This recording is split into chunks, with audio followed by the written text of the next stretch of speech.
Okay, welcome everybody. Great to see everybody out back to begin a new Torah in Likutei Moharan.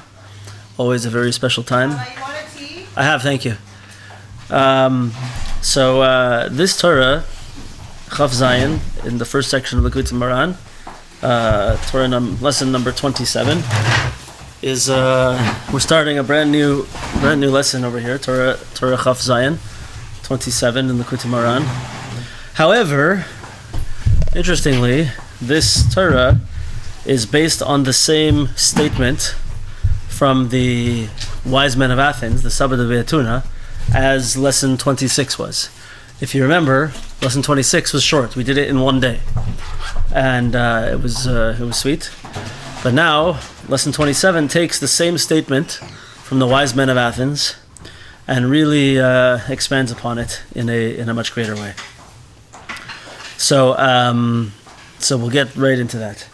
There's going to be some fantastic topics in here. We've got a lot of things to discuss today that I believe will hit each of us, because they're things that we all deal with and all experience. So I'm pretty excited about it.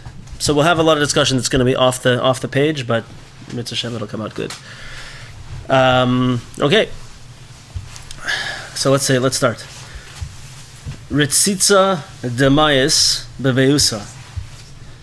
A chick that died inside its eggshell, right inside the egg. Heicha nafek rucha. How does the soul of that chick exit out from the egg? Amar lahu. So that's what the wise men of Athens asked Rabbi Yeshua ben Chananya. Amar lahu, he answered them, B'hainu dal, the same way that it came in. That was the answer.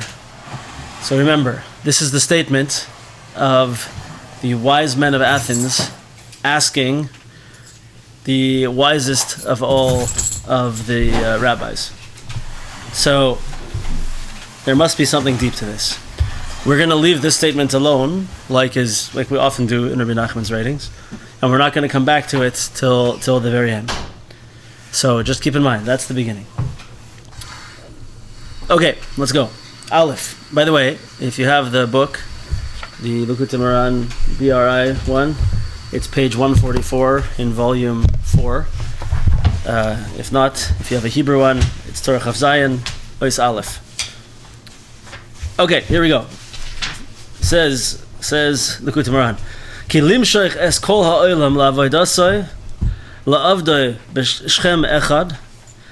In order to draw the whole world to his service, to serve him in unison, together, in one group, Shchem echad, v'chulam yashlichu elile kaspam uzahavam, and all of them will cast away their gods, their avoda zaras of gold, silver and gold, Vayispalalu el Hashem Yisborach levad, and will pray only to Hashem Yisborach only. Zeh hadavar nase bechol dor vador lefi hashalom shebador. This happens in every single generation according to the peace, shalom, that is in that generation. Ki al yedei hashalom sheyesh bein bnei adam, because it's through the peace that exists between people. V'hem chokrin umasbirim ze lezeh ha'emes, and they figure out and they explain to each other, one to the other, the truth. Al yedei zeh mashlich kol ish es sheker elile kasbeh. Through this, every person casts aside their false gods of gold, umakarev es atzmai laha'emes, and bring themselves to truth. Okay, so there's a lot to unpack in this first paragraph. So we have shalom, we have emes, we have avoda zara, and somehow these things are all interconnecting. So let's see how we can bring all this together. So first of all, the pasuk in Tzefanya, he's referencing over here. If you look in Tzefanya Gimel, pasuk Tes, he says like this. So it's Hashem talking about the future. Ki az Epoich al ha'amim safa berura. At that time, I'm going to put onto the all the nations a clear language. Likra chulam, that all of them should call b'shem Hashem la'avda Shem echad.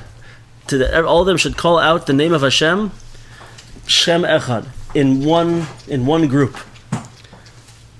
This is the pasuk that he's referring to, that everyone's going to speak in one language, and a clear language, and it's going to be everyone together. So it's referring to something, that there's an aspect of a way that people speak to each other. When they connect to each other and they speak to each other, that is a place of truth, of emes, and a place of shalom, of peace. So what's the story? So many people, I think, read this and they want to say that you have to have peace, and once you have peace, you can get to all these aspects, casting off of zara and truth, and you can get to truth. I don't think that's what he's saying over here. I think he's saying over here in this first paragraph that there's a very strong, important connection between emes, truth, and shalom, and that those two things, truth and peace, emes and shalom, go hand in hand. And avoda zara is avoda zara, elile kaspam, gods of silver and gold, represent the things that detract, that take us away from this aspect of truth and peace.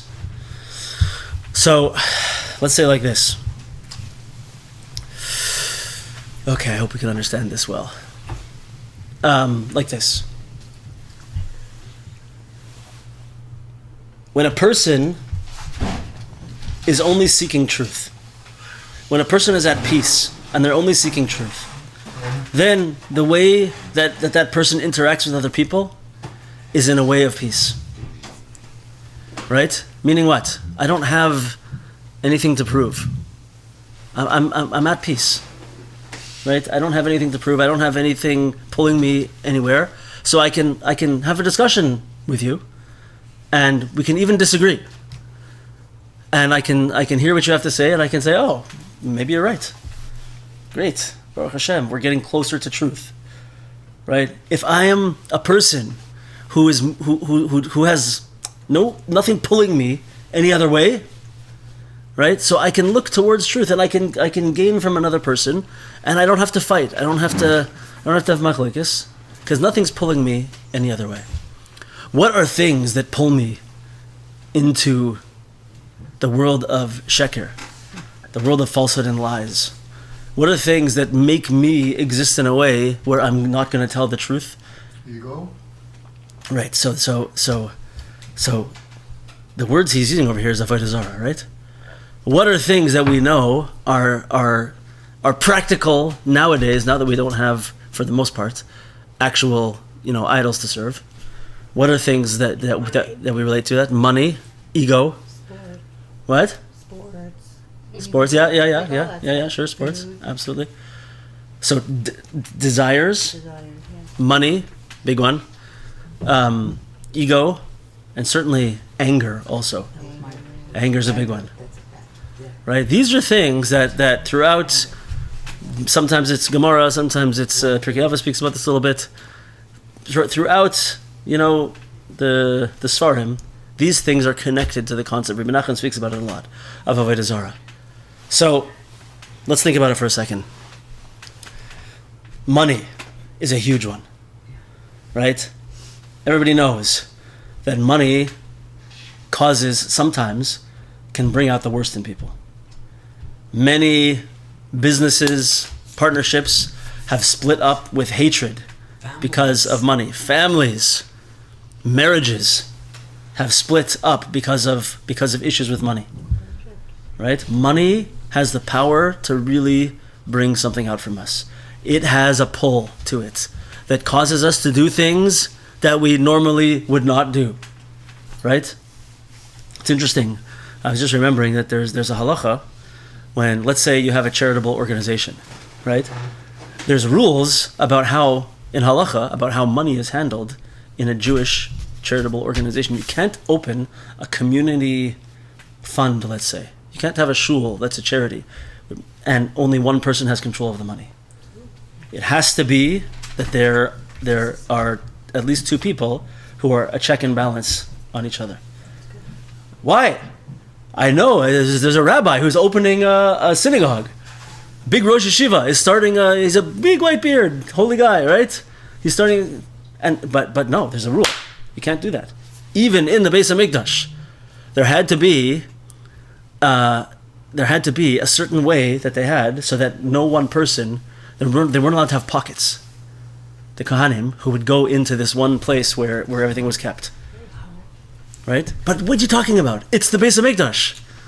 It's the holiest place with the holiest guys. It's the Kohanim. And they are not allowed to have pockets? We recognize very clearly that we have to be on top of ourselves with this. Money pulls us into places that we don't want to be pulled into. And money can cause us to be tested in the realm of truth and falsehood very, very easily. Right? It's scary stuff. Like if somehow you come up, there's a mistake made somewhere, and money comes into your account and is really supposed to go somewhere else. Like, do I say something? It's a test, right? It's a big test, right? It's a big test. I always tell people that I prefer that to the shul they don't give me cash. Part of the reason is because I'm not such an organized person, and who knows where it ends up. I prefer that they send money, e-transfers or credit card or whatever, just because then it goes into the system, it's done, right? But you have tests.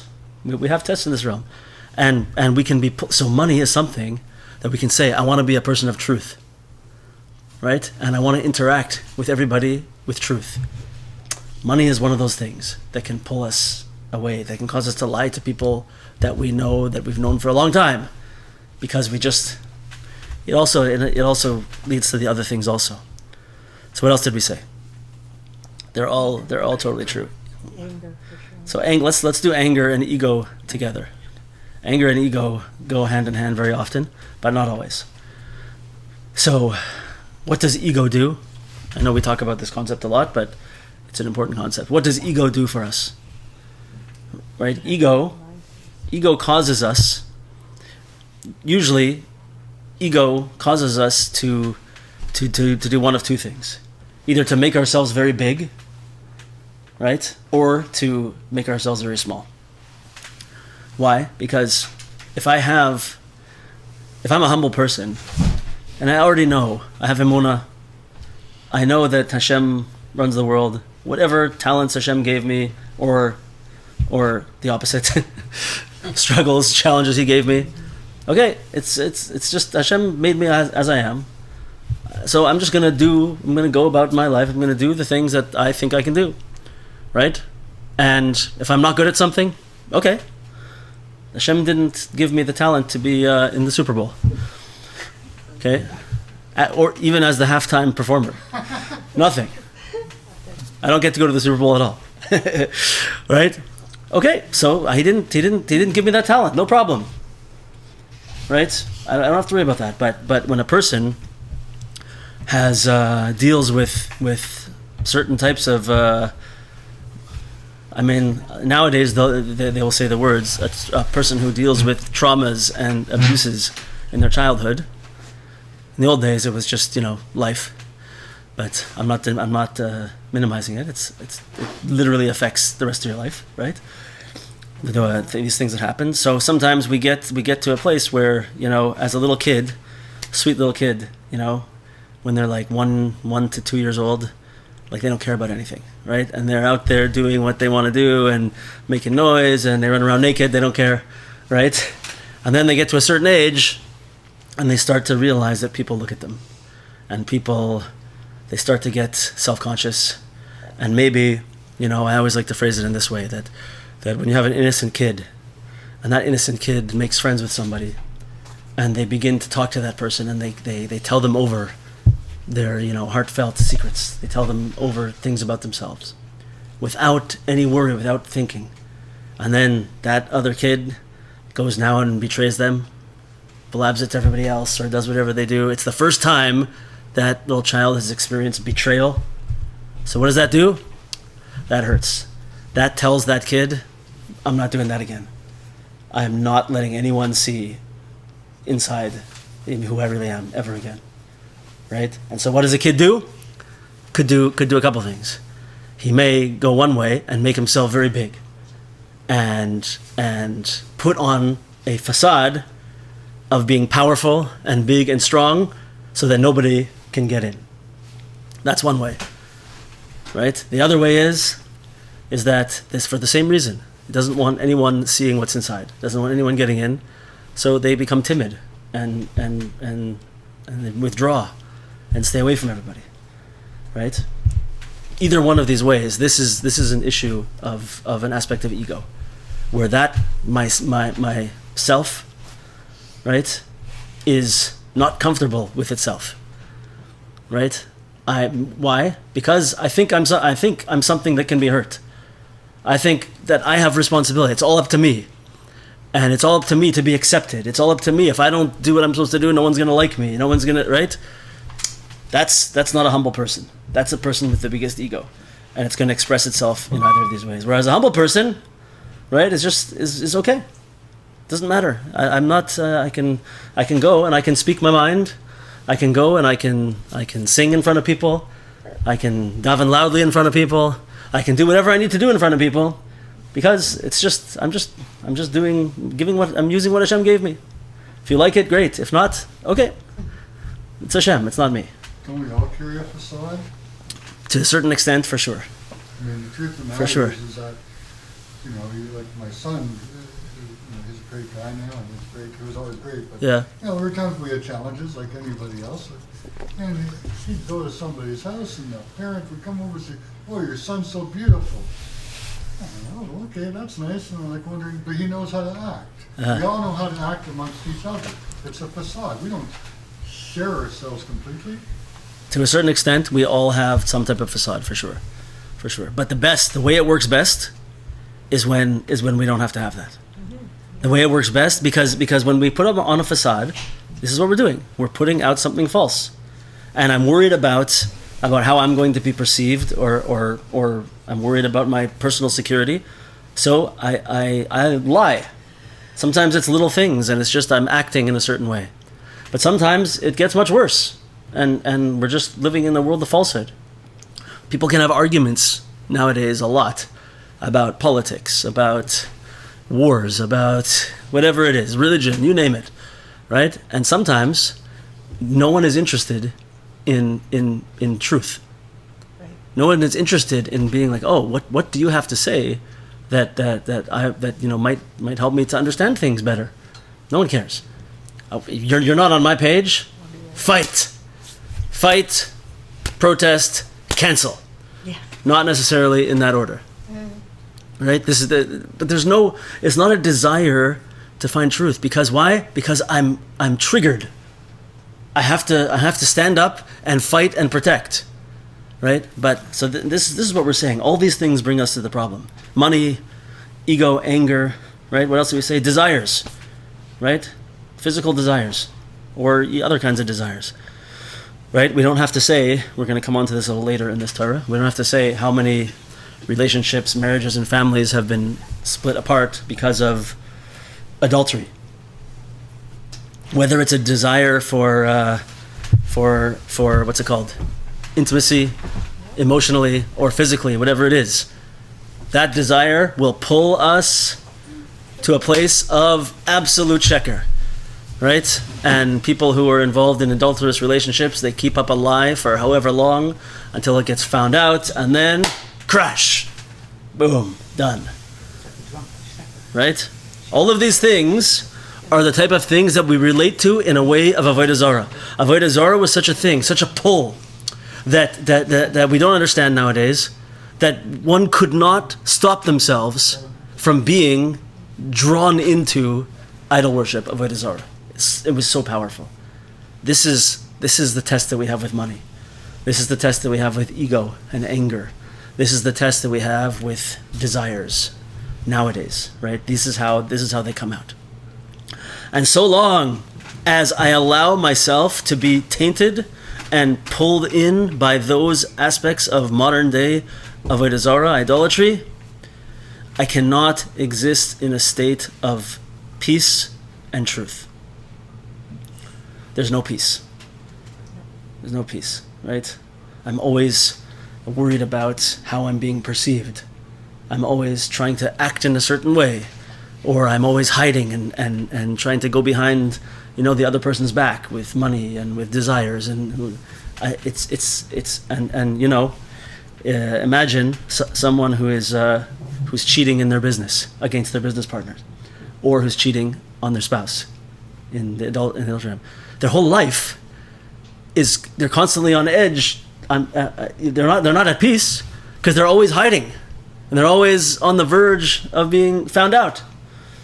Right? It's like I see this sometimes. It happens, quite often, where you have people who get into financial trouble, and they're very worried. Like, what's going to be? Like, are they coming to get me? They get into a state of let's say credit card, debt or tax debt, whatever it is. We've had a few conversations about this over the years, right? But they're terrified. They're so scared. They're living in such fear that every week when the mail comes, what's going to be there? They don't want to answer the phone because who's calling, right? And they're so scared. And if they take time to just speak to someone who is a professional, they can get it sorted out 99.9% of the time. Just make a plan and it's done. It's gone. All the fear is gone. Right? But what I'm the only reason I'm bringing that up is because when we're in this type of state of living in a state where things aren't true, it's constant worry, constant fear all the time. It's a terrible place to be. Is it called shalom? It's the opposite of shalom. It's the opposite of shalom, and it's the opposite of truth. So we can begin to see now throughout this how peace and truth really, really go together, right? Really, they really go together. When I don't have anything pulling me in any other directions, I can just go derech of emes, in the path of truth. And this is the vision that the prophet Sephania is speaking about over here. That in the future, when everybody is going to the common tongue, right, is referring to this idea that everybody will be looking for just the truth of Hashem. The whole world will be looking just for Hashem, just for truth, right? And we're going to get into this as in the next little bit over here. So this is all very important. We have also this inyan that when it comes to truth, this is an awesome subject that is brought up in Breslov Torah quite a lot. But we have this concept, I believe we've spoken about it once or twice before, but the concept of emes, which is truth, and emes la'amitoy, truth, really true truth.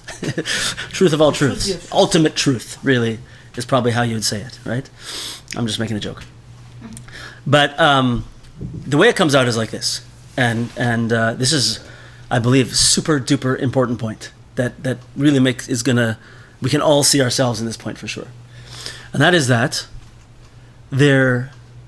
everybody has their own version of truth. Even if they're not lying. Even if it's not negative. Right? Everybody has a certain perspective and a certain way that they see the world and a certain way they see truth. To the extent where obviously it's very possible you can have two people arguing and they both think they're 100% right and the truth is on their side. Right? That can even happen with people who aren't going on ego and anger. Right? Yeah. 100%. Machlokes l'shem shamayim, Hillel and Shammai, for sure, yeah, 100%.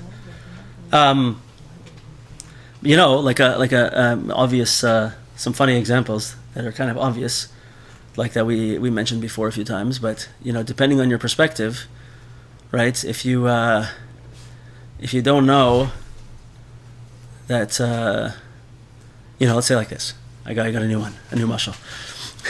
Let's say there's a freak accident, some kind of car accident outside, right? And someone, chas v'shalom, let's only pretend, don't worry, gets hit by a car, and they're lying on the sidewalk, and they have a what's it called? The term for it, pneumothorax, I think it's called. Anyway, it's what happens when the cavity, the internal cavity outside of the lung gets punctured, so that it fills up with air inside, and it causes the lungs to collapse, right?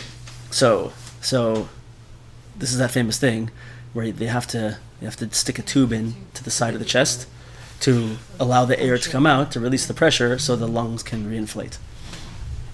Okay, everybody knows that one? Okay, so that's one. Or let's say tracheotomy. Let's say someone gets something stuck in their throat and they can't breathe and it can't come out. So what do? You make an incision in the lower part of the throat into the trachea and put a tube in there so that they can breathe below the place of the obstruction. I know you can't see under my beard, but you know where I'm pointing. Okay. Silly introduction to my silly example, my silly mashal over here. But let's say this happens, right? And someone who's a doctor, who knows how to do this, a paramedic in their plain clothes, runs over to the scene, sees what's happening. This guy's not breathing. So they grab from the car the knife. They can find a knife in the car. They happen to have a knife. And they grab, a pen, and they take the thing out. And now this guy is standing over a guy in the street with a knife, about to stab him in the side of his chest, right? And this is what he's doing. And so people are standing there in awe, watching, wow, this guy's amazing. Thank God he's here.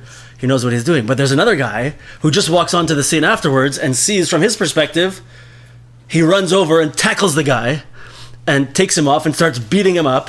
And then this guy dies, and then this guy gets beaten up. And why? Because this guy he had a different perspective. He saw things a certain way. This was his truth, right? He was being a good guy. He was trying to save the guy. And he ultimately ended up killing him, right? The other guy was saving the guy's life. They both thought they're saving someone's life. I was thinking about the story. Rabbi Nachman. I just made it up now. Sorry, guys. Rabbi Nachman said to someone, "This is my definition of God. This is yours." I was thinking more like that. Oh no, I don't remember that. No. But it all depends on the picture that you see. So this is the different perspectives.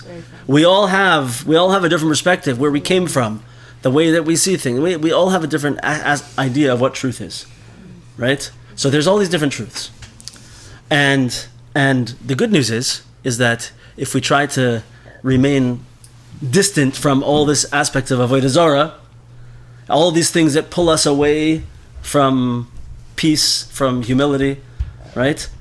We can interact with each other and we can help us, together, we can clarify and understand real truth because we can understand each other's opinions, right? This is one of the things that we're talking about over here. When people are v'hem choykrim umasbirim ze lazeh ha'emes. We together, choykrim means that we research, we figure things out together. We masbirim, we explain to each other the truth. This is where we want to be, that we can exist in a world where together we can say things over that we see differently. And you have a truth and I have a truth, but from talking together with no other ulterior motives, and no ego, and no anger, and no fear and pain, we can come to see the world in a beautiful way. We can see Hashem in the world, right? This is what we're looking over. This is the last line of that first paragraph. Al yedei zeh, through this, mashlich kol ish es sheker elili kasvoi. Through this, every person throws off all of those avodah zaras, those idols that we worship, of money and ego and fear and anger, right? Umakarev es atzmai la'emes, and we can draw ourselves closer to the emes. That's the first paragraph. That's, I think, a good beginning to understand the first paragraph. Everybody with me? Mm-hmm. Okay, let's go weiter. Second paragraph, Beis. This is very classic Rabbi Nachman style. V'iyafshar lavai lebechinas shalom ela al yedei ha'oras panim hadras panim. It's not possible to come to this aspect of peace, shalom, except through, I'm going to use Reb Chaim's translation over here, radiant countenance and majestic countenance. By this, simply we mean an illuminated face and a majestic face.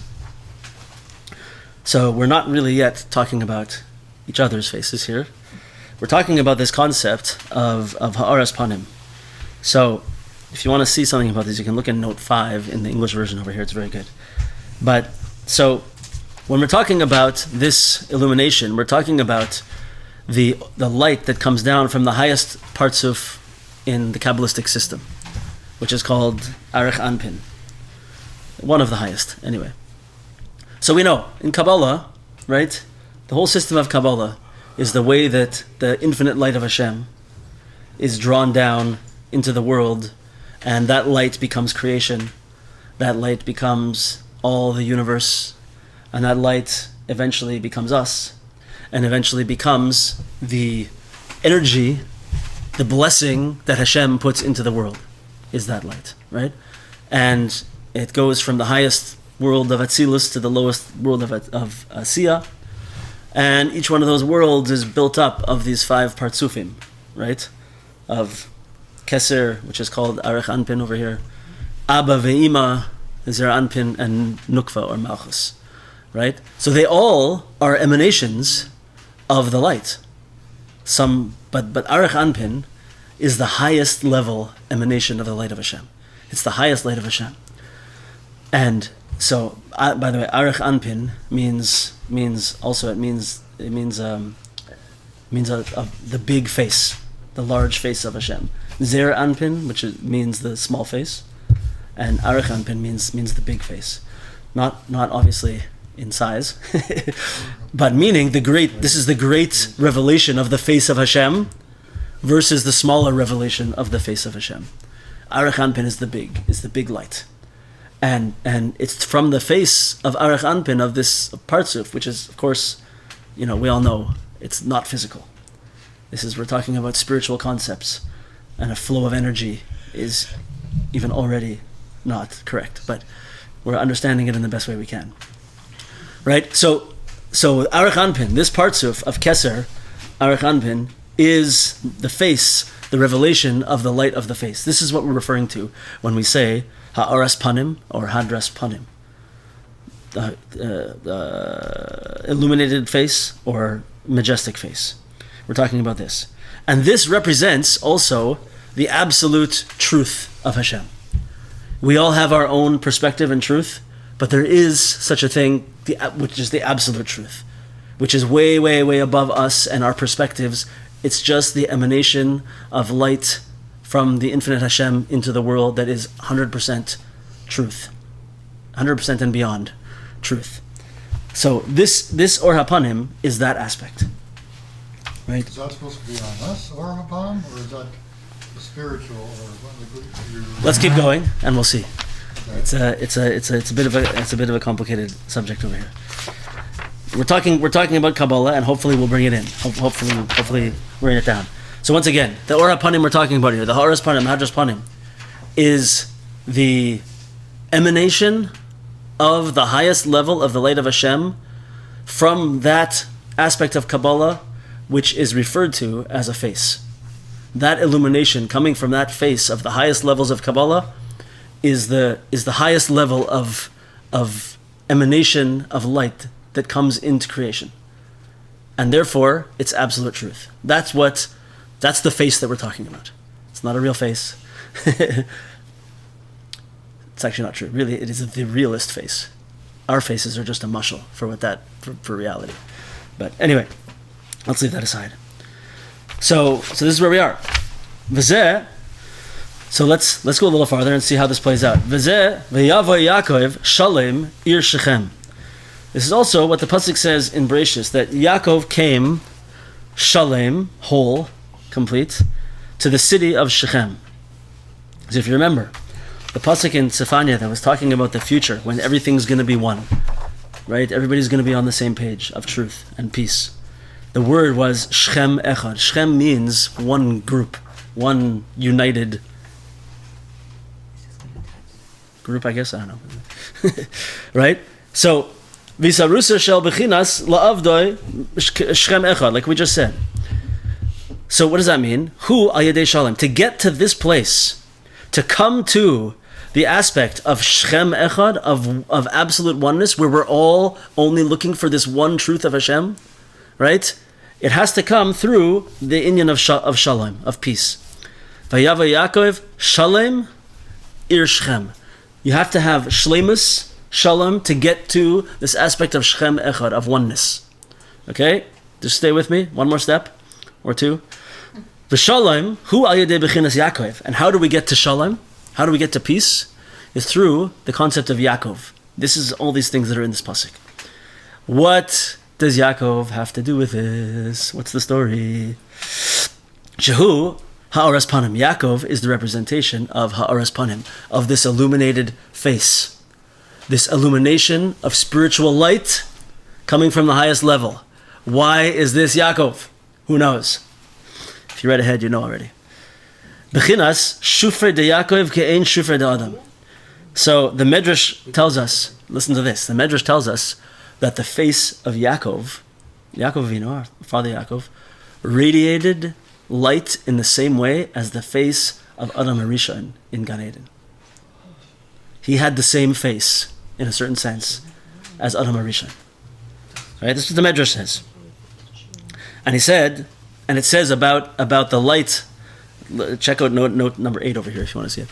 That the light of Adam HaRishon in Gan Eden was so powerful of his face that the sun paled in comparison to his face, to the light of his face. Wow. Right? So Yaakov Avinu is compared to this. The Gemara compares it to the face of Adam HaRishon. Right? So once again, in this pasuk, Vayavo Yaakov Shalem Ir Shchem. In order to get to this aspect of Shchem Echad, we have to have Shalem. And to get there, we have to have Yaakov. What's Yaakov? Yaakov is this Or HaPanim. Ha'oras Panim, Hadras Panim. It's the connection to this beautiful divine light of truth. V'zeh bechinas, like the pasuk says in Tehillim, this is a beautiful pasuk also. We say it on a regular basis on the Shir Shal Yom for Sunday, I believe. It says like this. Yeah, so the pasuk says, one second. Ze dor shav mevakshe panecha Yaakov Sela. This is the generation of those who seek Him, Hashem, meaning, right? Of those who seek Him, those who strive for your presence, who are the nation of Yaakov, the people of Yaakov, the descendants of Yaakov Avinu, right? The ones who are seeking the presence of Hashem, the face of Hashem, are those descendants of Yaakov, right? So what does that mean to say over here? So it implies that that those who are searching for Hashem are connected to this concept of Yaakov Avinu. Yaakov Avinu, it's no joke also that Yaakov Avinu, we're saying over here, he has this face of truth, this face of the divine light of truth. What is the midah of Yaakov? Yes. Who knows what? Emes. Right? We say every day in davening, Titein Emes leYaakov. Emes was given to Yaakov, right? So Yaakov's midah is Emes. So this concept, who are the ones who are looking for Hashem? Mevakshe panecha, who are the ones who are looking for your face, Hashem, looking for the Or HaPanim, the Hadras Panim, the absolute light of total truth, are the Yaakovs, the ones who are looking for Emes, right? And that's who we want to try to be. Yaakov is also the meat of Tiferes, right? What's the meat of Tiferes? The mixture of what's it called? Chesed and Gevura. Very good. Balance. So why? What's the story with that? All chesed is not good. It's not good. It doesn't help. It's not good. Spare the rod, spoil the child, they say, right? I don't think they say that anymore, but at some point they said that. Too much chesed is not good. Too much chesed makes people fat and addicted and entitled and spoiled. It's not good, right? If you have a drug addict and you say, "What? I'm a person of chesed. Here, take more heroin. Just keep going. Go. Are you helping? Is that good? Is that truth? You're deluded, right?" So and gevura, the meat of strength and withholding. Can you just be a person who withholds everything?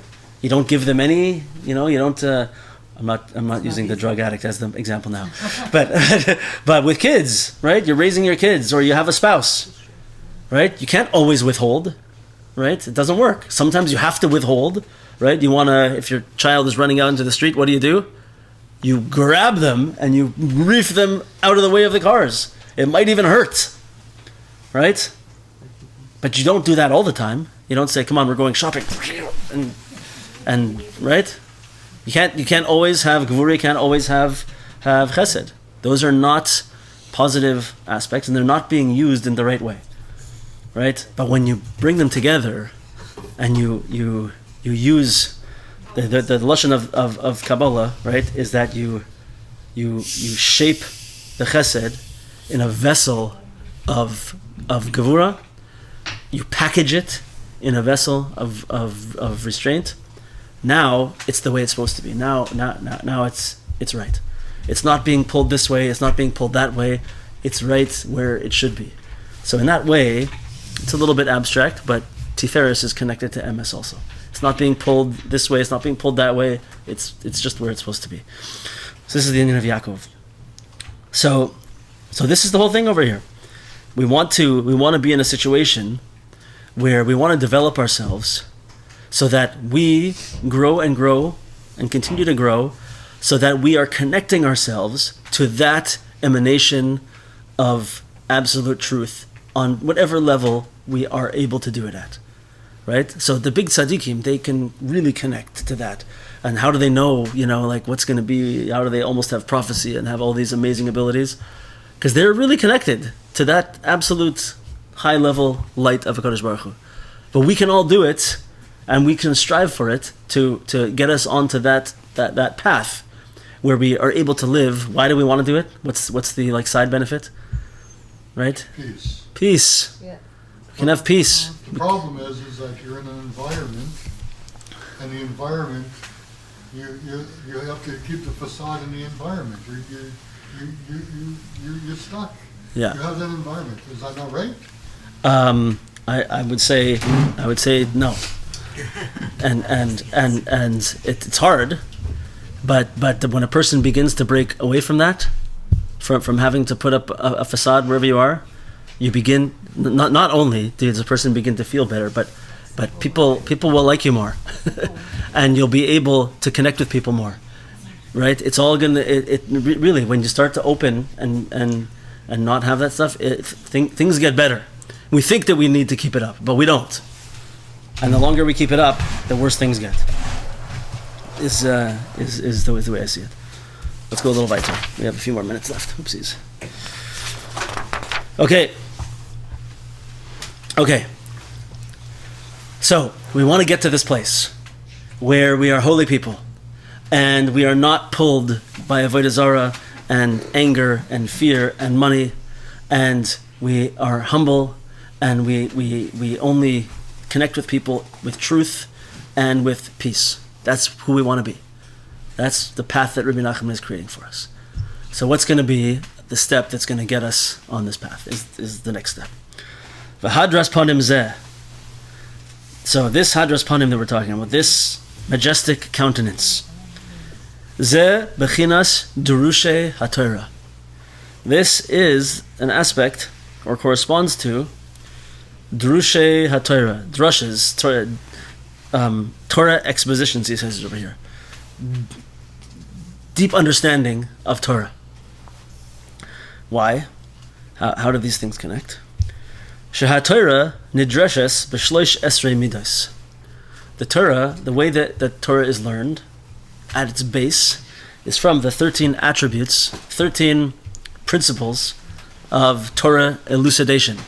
Right? So if you daven Pesukei Nizimra in the morning, You know that right before we start Pesukei de Zimra, we say Rabbi Yishmael Omer, right? B'shloish esrei midos haTorah nidreshes behen. With 13 attributes is the Torah expounded, elucidated. And let me list them all, what they all are. So, this is the way, the Talmudic way of learning from Pesukim of the Torah, how to learn principles out from them. How we attach principles of the oral law to the Torah is with these 13 principles. We don't go around doing it ourselves, being like, I'm going to make a binyanad mikasav echad today. And then we try and figure it out. And that's not how it works. But it really represents the way that we draw Torah into ourselves on the most sort of base structural level. Yeah? That's the 13 attributes. So the way we draw Torah into ourselves is connected to 13 and the 13 ways. Okay?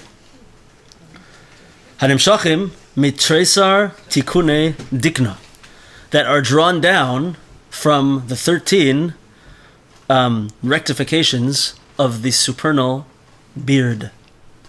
Okay, so let's back up a second. Let's remember now, the whole Kabbalistic system is not physical at all. We all know, right? But we know that the way that we are given to understand it is through the human body. Right? So all of the spheres are laid out in the shape of a human body, right? It's not exactly true. It's really that is the image of God on the highest levels.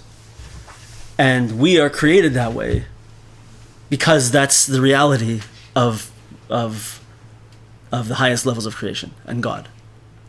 Right? Meaning, not like we made up a system to understand God and we patterned it after the human body. No. We are built the way we are because we are like a projection of that system and of the highest levels of that system. So just like up there, we're saying there's a thing called Arich Anpin, the highest of the spheres, and it's called a face, right? Why? Because it's at the very top of the spheres, and you have the intellect of Chachma and Bina, right, that are in the head, and Das sometimes, and then you have like we said, Chesed and Gevura are right and left, and Tiferes is around the heart area. Then you have Netzach and Hoid are like down by the legs in the world of action, and Yesoid is the sexual organ, and then Malchus is either the world or the female, right?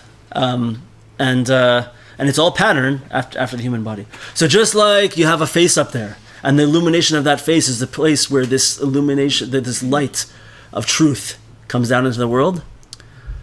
So Hashem, not Hashem, but the upper spheres also, just like there's a face that we're patterned after, there's also a beard, and there's also payas, and there's also all these other aspects, and there's 13 parts of the beard, and through these 13 parts of the beard, the supernal beard, the non-physical supernal way that Hashem transmits and emanates His light towards us, comes through that beard, which has 13 spots, rectifications to do with it. This is all from the Zohar HaKadosh, by the way.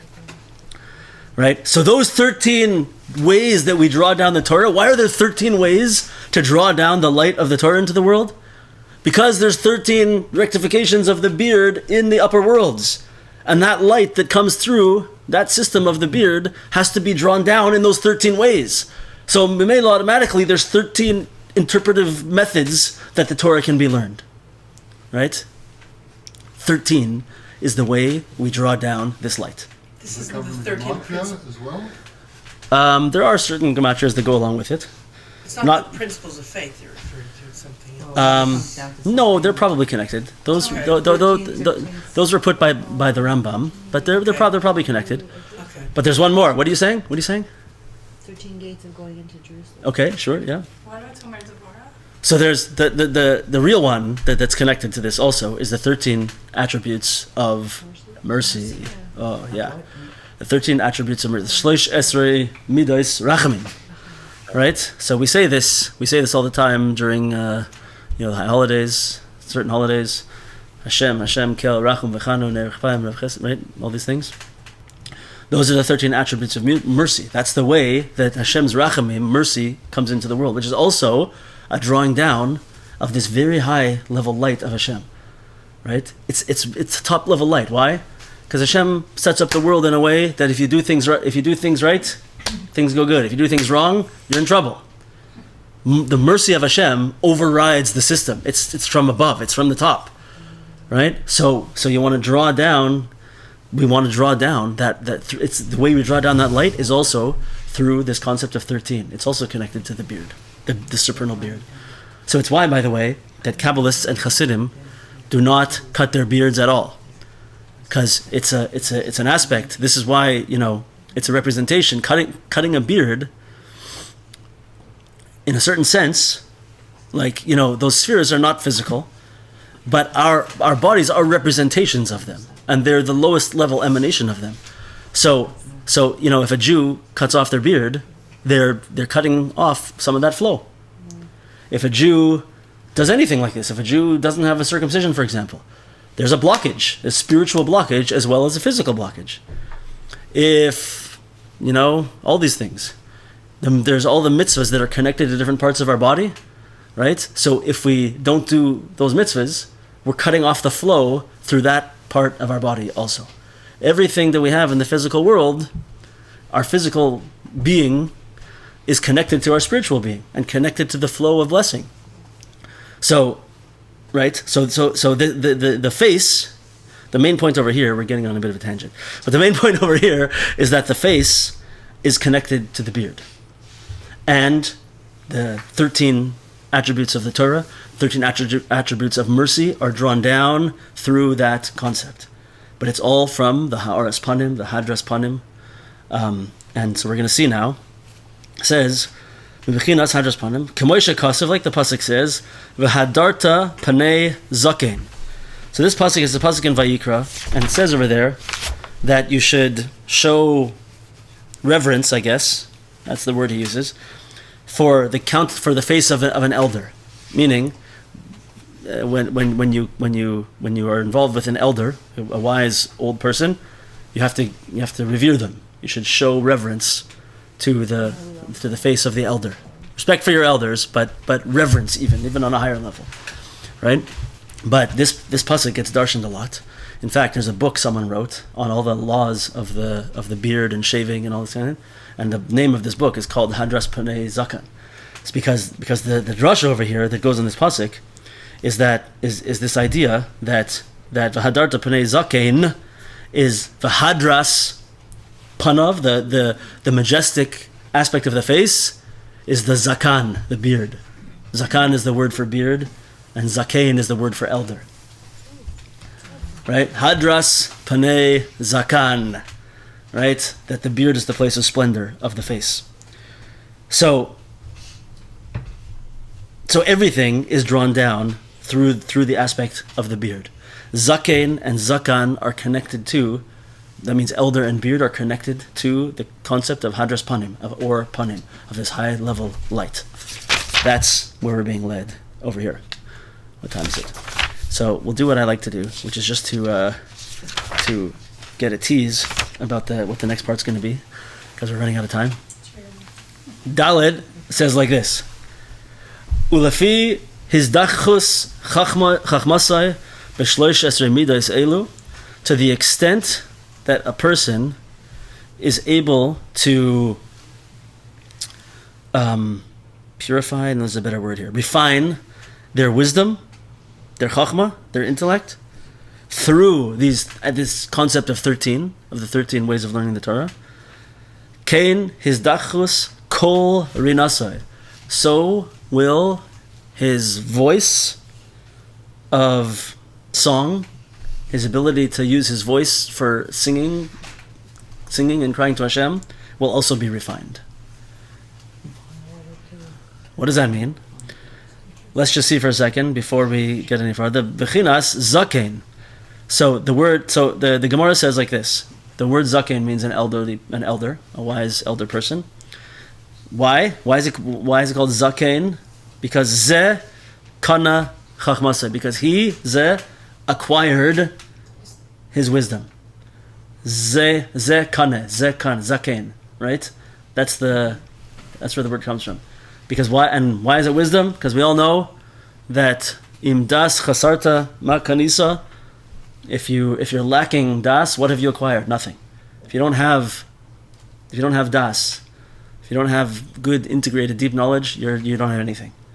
Vim das chasarta ma kanisa. And if you haven't acquired that, what have you acquired? You haven't acquired anything. There's a special connection of the idea of acquiring, of making a kinyan, acquiring something to be yours that's connected to the concept of das and chachma, right? So the reason the Gemara in Kedushin says this, the reason the explanation of the word zaken is ze kana chachma. This person, this elder, acquired wisdom. And okay, so kane means acquire, but kane also means two things. It means a hollow reed, right? And it also means it's the name of the trachea, right? Like the windpipe that we have, right? And hakane moitzekol. So the kane, the trachea, is the thing that allows our voice to come out. So we're making one further connection over here, and it is that our connection to wisdom, to Durushe Torah, which we said, the deep understandings of Torah, which is going to bring us to the aspect of truth and peace and this beautiful emanation of the light of Hashem onto us, is going to begin with and be connected to this aspect of our voice. And how is our voice going to activate this whole process is going to be where we start next week. That's where we're holding it today. Any questions or comments?